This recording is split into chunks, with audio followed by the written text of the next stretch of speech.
Big breaking news आपको देते हैं। जी हाँ, एक सीएनबीसी की आवाज़ की एक्सक्लूसिव लक्ष्मण जी को जोड़ रहे हैं और खबर समझेंगे लक्ष्मण जी से। ऑटो कंपोनेंट कंपनियों के लिए यानी कि जो ऑटो एंसिलरी कंपनियां हैं, एक सरकार एक बड़ी स्कीम की तैयारी कर रही है। लक्ष्मण जी गुड आफ्टरनून, बताइए क्या है ये स्कीम और ये क्या एक पीएलआई स्कीम है या इससे कुछ अलग है?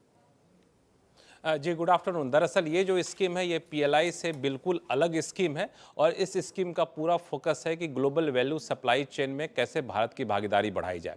ये ऑटो कंपोनेंट मैन्युफैक्चरर्स के लिए स्कीम है। करीब 13,000 करोड़ रुपए की स्कीम सरकार लाने जा रही है। इसका मसौदा लगभग तैयार है और इस मसौदे पर प्रधानमंत्री कार्यालय, भारी उद्योग मंत्रालय, नीति आयोग के बीच बैठक हो चुकी है और अब इसका कैबिनेट नोट तैयार किया जा रहा है और जल्द ही कैबिनेट से मंजूरी मिलने की संभावना है।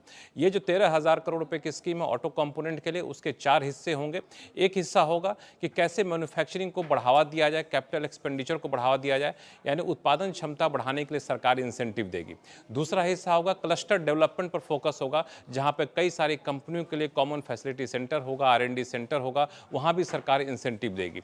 तीसरा आर&डी को बढ़ाने पर फोकस होगा और चौथा स्किल डेवलपमेंट पर सरकार काफी ज्यादा फोकस करेगी ऑटो कंपोनेंट सेक्टर में। यहां भी सरकार इंसेंटिव देगी ताकि कंपनियां स्किलिंग पर ज्यादा फोकस कर सके।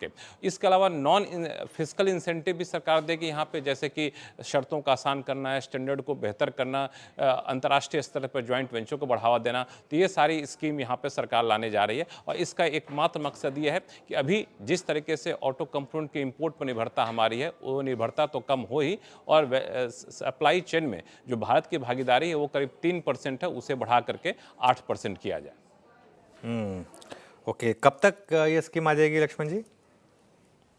ये मुझे लगता है कि बहुत जल्द इस स्कीम को आप आता हुआ देखेंगे, क्योंकि इस स्कीम को लेकर के अप्रैल में नीति आयोग ने एक रिपोर्ट तैयार की थी। उसी रिपोर्ट के आधार पर अब स्कीम तैयार की जा रही है और इस स्कीम के मसौदे के ऊपर प्रधानमंत्री कार्यालय में प्रेजेंटेशन हो चुका है और अब भारी उद्योग मंत्रालय को कहा गया है कि नोडल मिनिस्ट्री आप हैं, तो इसके लिए आप यहाँ पे एक कैबिनेट नोट बनाएं और ड्राफ्ट कैबिनेट नोट को अंतिम रूप दिया जा रहा है और जल्द ही से कैबिनेट के सामने रखा जाएगा।